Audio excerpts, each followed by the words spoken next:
o Salmo 37, versículo 25. Salmo 37, 25, diz assim: fui moço e agora sou velho, mas nunca vi desamparado o justo, nem a sua descendência a mendigar o pão. Amém? Vamos todos juntos recitar isso com fé? Fui moço e agora sou velho, mas nem a sua descendência. Amém? Você crê nisso? O homem que disse isso, a Bíblia declara que ele viveu farto de dias, né? O rei Davi. O homem viveu farto de dias. A Bíblia mostra ele realmente numa velhice mesmo, morreu farto de dias, a Bíblia declara. Então, meu irmão, mas ele diz: eu fui moço e agora nunca vi desamparado um justo, nem a sua descendência mendigar o pão. Isto é profundo demais. Isto é exatamente o que Deus faz na vida daqueles que nele esperam, que nele confiam. Como já desde lá de Êxodo, o Senhor vai dizer que visita a maldade dos pais nos filhos, até terceira e quarta geração, mas faz misericórdia a milhares daqueles que o amam.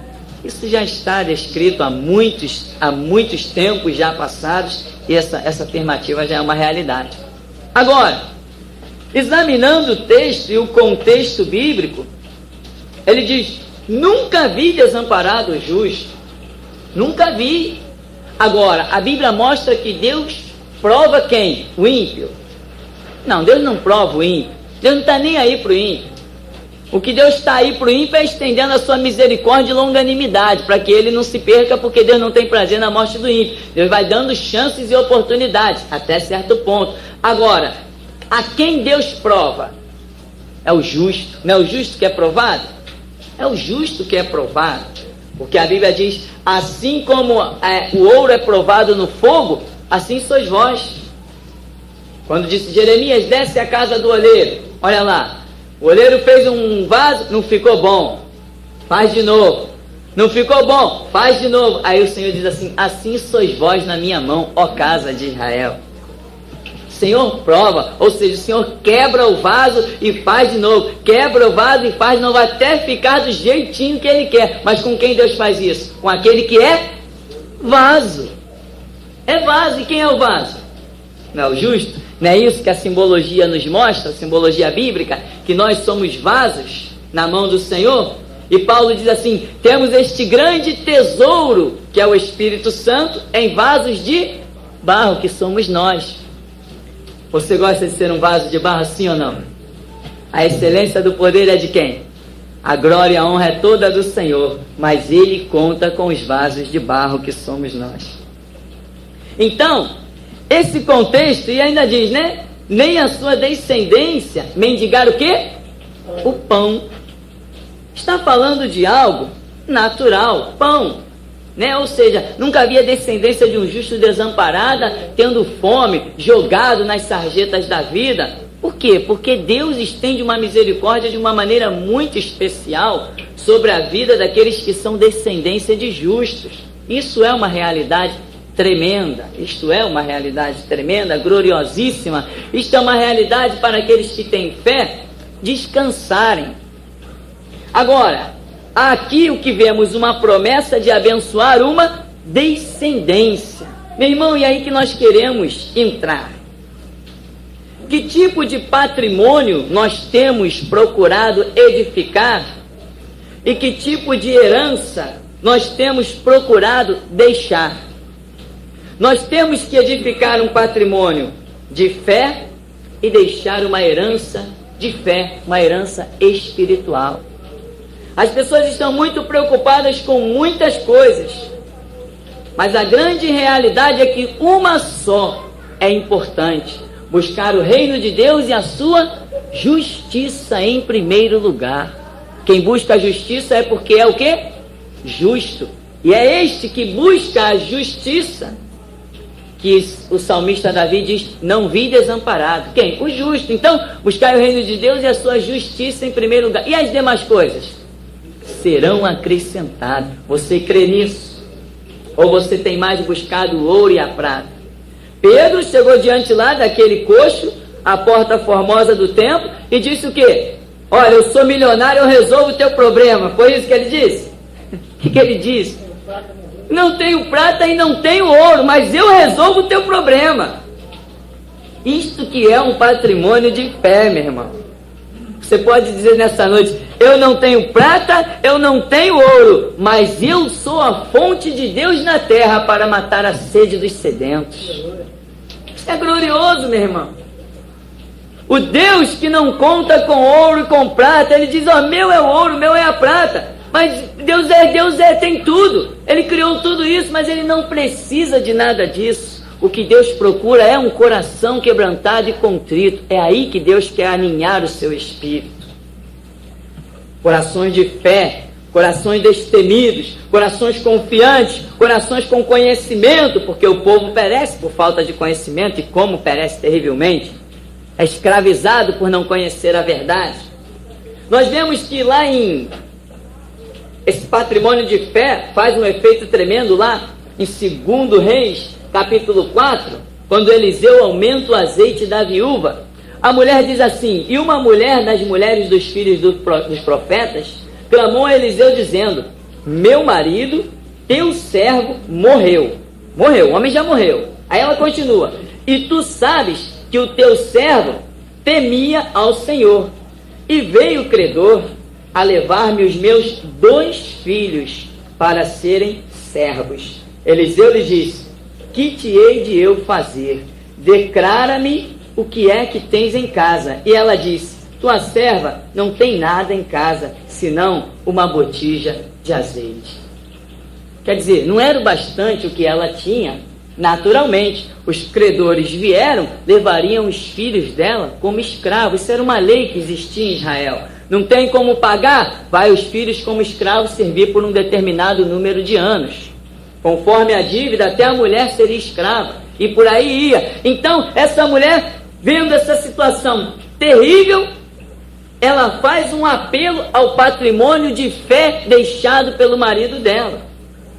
Meu irmão, não foi a casa que ela morava, não foram os bens que ela tinha, os recursos naturais e materiais que livrariam os filhos dela de serem levados como escravos. O marido desta mulher não tinha deixado uma casa para ela, não tinha deixado os filhos com canudo de faculdade, com diploma de academias. O marido não deixou essas coisas, mas deixou para eles um exemplo de fé, um patrimônio espiritual tremendo, inabalável. E ela lança a mão desse patrimônio e vai diante do profeta, que representa o próprio Deus, e diz, meu marido, teu servo, morreu, mas tu sabes que ele temia ao Senhor. Eliseu diz assim, é isso mesmo, o que tu tem em casa? Eu só tenho um pouquinho de azeite. Ou seja, em outras palavras, não tem nada. Ele falou, só tem um pouquinho de azeite? É o bastante para quem tem um patrimônio de fé. Meu irmão, o que você tem em casa? O que você tem em casa, meu irmão? Qual o teu recurso? Qual o teu desespero? Você tem um patrimônio de fé montado lá que ninguém vê, mas Deus vê. A sua vida está bem fundamentada naquilo que olhos não podem ver. Prepara-te, ó Israel, para encontrares com teu Deus. Encontrar com Deus? Um Deus invisível. Que encontro é esse com Deus invisível? É um encontro de fé tremendo. E esta é a vitória que vence o mundo, a nossa fé. Então, meu irmão, o que você está preocupado para deixar para o teu filho? Para, não sei, para parentes? Tem pessoas que estão sempre preocupadas em deixar muitos bens materiais para alguém. Há pessoas que entram na igreja e a preocupação é, Senhor, eu preciso deixar uma casa para o meu filho. Senhor, eu preciso deixar uma casa para minha filha. Senhor, eu preciso deixar uma microempresa montada para o meu filho, para o meu neto, para o meu bisneto. Senhor, eu preciso... E a pessoa é completamente cega espiritual. Meu irmão, uma pessoa que entra na igreja e só faz essas orações de sanguessuga, me dá, é completamente cega. A Bíblia diz que é dando que se recebe. Dá a tua fé para Deus, dá a tua confiança, dá credibilização à palavra de Deus. Monte um patrimônio espiritual. Aí sim tu verás a glória de Deus. Porque Jesus disse para Marta: Marta, Marta, não te hei dito que se creres verás a glória de Deus? Crer, meu irmão, é patrimônio espiritual. E por aí tu vai analisando como tem mercenários pregando por aí, como tem mentirosos, como tem um povo muito grande, iludido, enganado, que nunca verão a glória de Deus, porque a palavra de Deus não está resumida em ouro e prata, nem nos bens da terra. Amém? Lá em Lucas capítulo 12, a partir do versículo 13, há uma palavra fantástica, como toda a Bíblia é, mas dentro deste contexto. Lucas capítulo 12 diz assim, a partir do verso 13: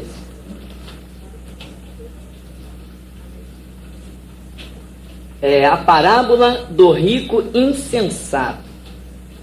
E disse-lhe um da multidão: Mestre, dize a meu irmão que reparta comigo a herança. Mas ele lhe disse: Homem, quem me pôs a mim por juiz ou repartidor entre vós?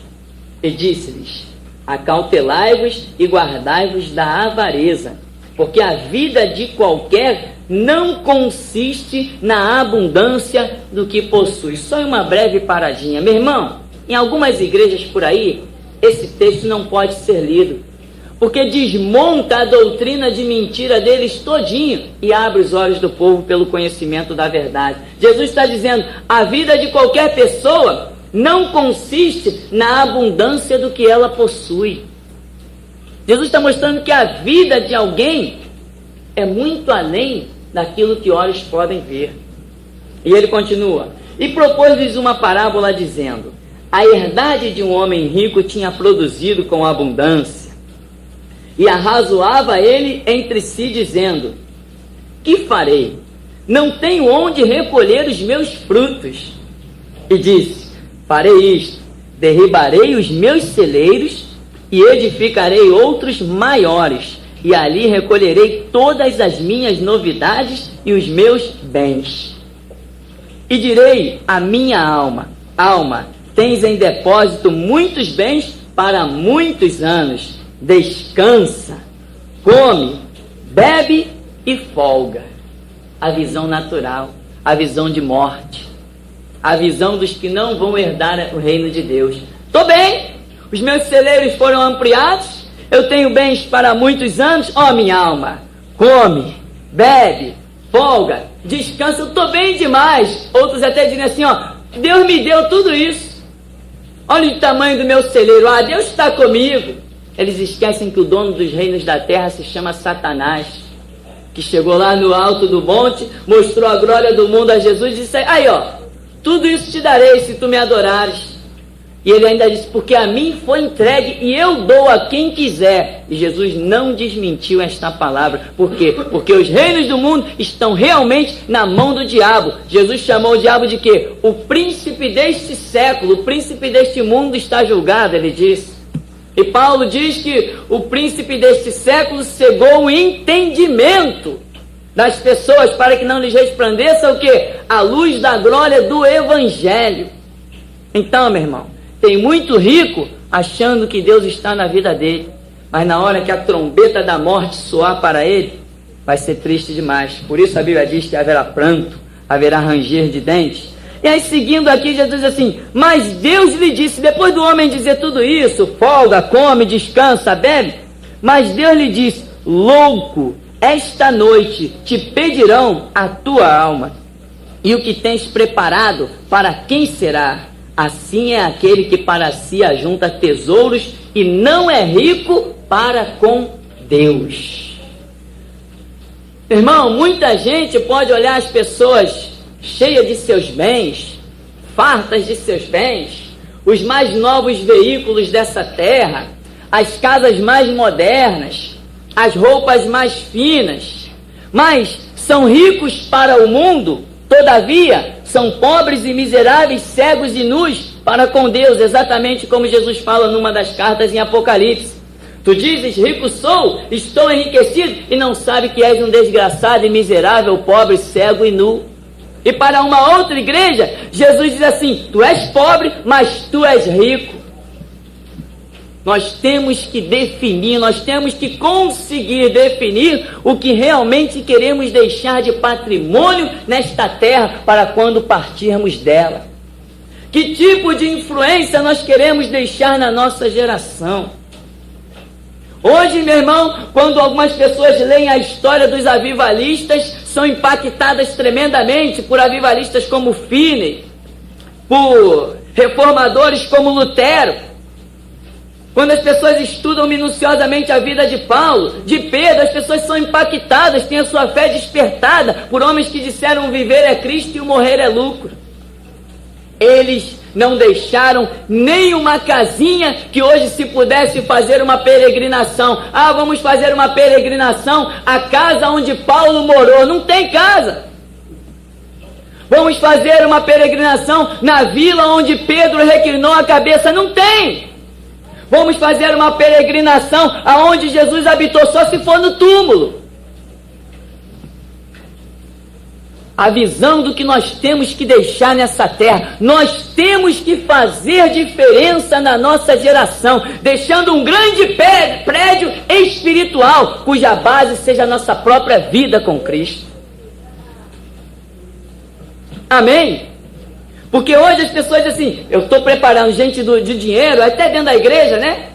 Não, estou preparando meu filho para ser um grande homem na sociedade. Cuidado, meu irmão. O filho pode ser um grande homem na sociedade e não ter espaço no céu. Porque aqui Jesus diz, assim é aquele que para si ajunta tesouros e não é rico para com Deus. A nossa filosofia, ainda que seja dizer, não tenho ouro nem prata, mas dizer o que tenho te dou, em nome de Jesus Cristo Nazareno. Essa é a nossa vida. O que nós temos que plantar é um patrimônio de fé, e o que nós temos para deixar é uma herança espiritual, porque nunca vi desamparado o justo, nem a sua descendência mendigar o pão. O melhor que se pode fazer por um descendente, meu irmão, é deixar para ele a história da vida de Cristo. Porque o Espírito que paira sobre a palavra de Deus, ele pode fazer uma obra tremenda de despertamento que nós não temos condições. Vamos plantar o que é espiritual. Eis que o semeador saiu a semear. E o que ele semeou? A palavra. Jesus não veio nessa terra dar ouro e prata, mas veio da palavra. E ele diz, a palavra que vos tenho dito é espírito e vida. Vós já estáis limpos pela palavra que vos tenho falado. Se vós estiveres em mim, as minhas palavras estiverem em vós, pedireis o que quiserdes.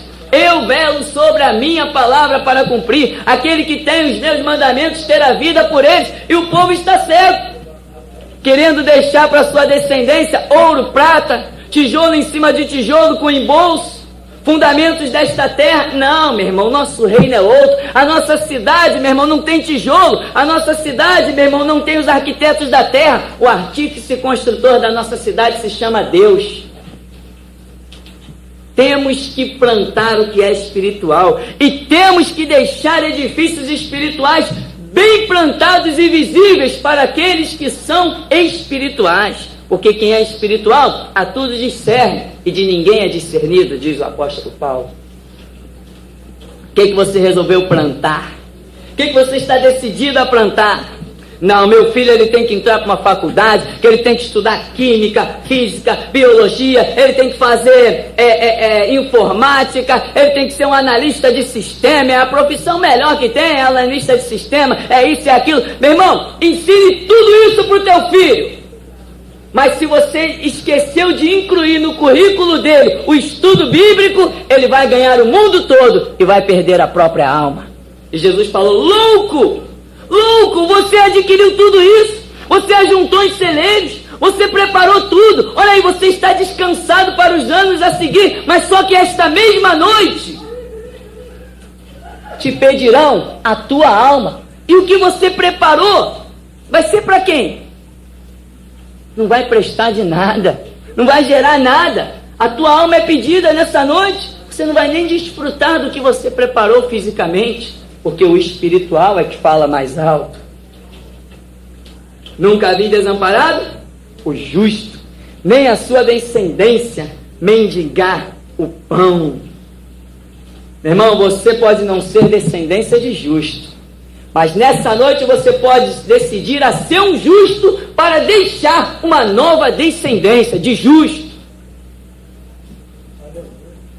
A nação de Israel está aí privilegiada com uma série de coisas, não foi riscada do mapa com as guerras porque Deus pelejou pela nação de Israel. Tudo isso porque eles são descendência de um homem justíssimo chamado o quê? Abraão. E até hoje Deus sustenta a nação de Israel porque eles são descendência de Abraão, Isaac, Jacó, Davi. E quando muitas vezes Deus diz assim, olha, eu ia exterminar esta nação, mas por amor ao meu servo Davi, eu não vou exterminar. Eu ia acabar com esse povo, mas pela promessa feita a Abraão, eu vou preservar um terço dele, eu vou preservar uma parte dele. E está lá uma nação até hoje, se rebelou tantas vezes, mas havia um patrimônio de fé e uma herança espiritual deixada por um homem chamado Abraão, que foi chamado amigo de Deus. O que você quer semear nessa noite?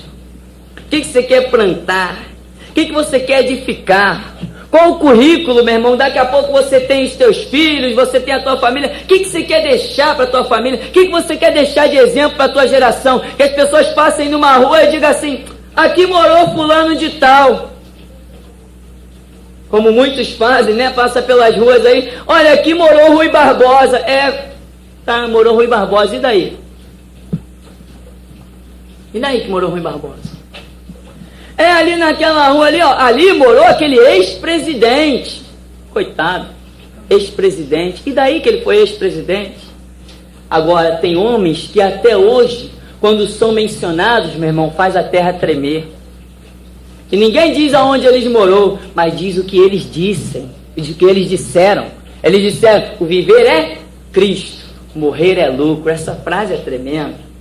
Homens que nós não temos registro exato de onde eles viveram, mas eles disseram, eu sei que o meu Redentor vive e por fim se levantará. Irmão, isso é um patrimônio. Isto é um patrimônio glorioso. Este é o patrimônio que nós temos que continuar a deixar. Nessa noite, diga assim, Senhor, a minha vida é um livro, eu entrego nos teus pés. Escreve.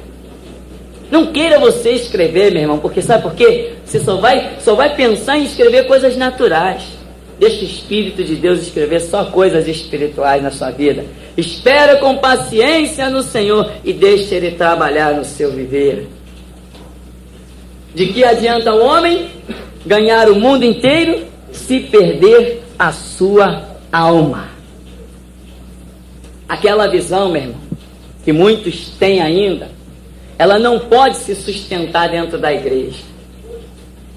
Se você incluir um histórico para a vida do teu filho, para a vida do teu neto, um histórico só de coisas naturais, de química, de física, de biologia, você pode simplesmente estar destruindo a vida dessa pessoa. Nós temos que incluir na vida dos nossos filhos o estudo bíblico com maior importância do que aprender matemática, química, física e biologia. Olha quantas pessoas têm ricas hoje nessa sociedade, falam vários idiomas, têm os mais belos empregos, têm os mais belos salários, mas na hora que a trombeta soar, meu irmão, para eles vai restar apenas tristeza, trevas. Mas aqueles que muitas vezes nunca tiveram chance de sentar num banco de faculdade, dirão, Maranata, ora vem, Senhor Jesus. Maranata, ora vem, Senhor Jesus, só é dito, meu irmão, pelos que têm um currículo bíblico, pelos que estão enquadrados na palavra, e para se enquadrar na palavra, tem que conhecer a palavra.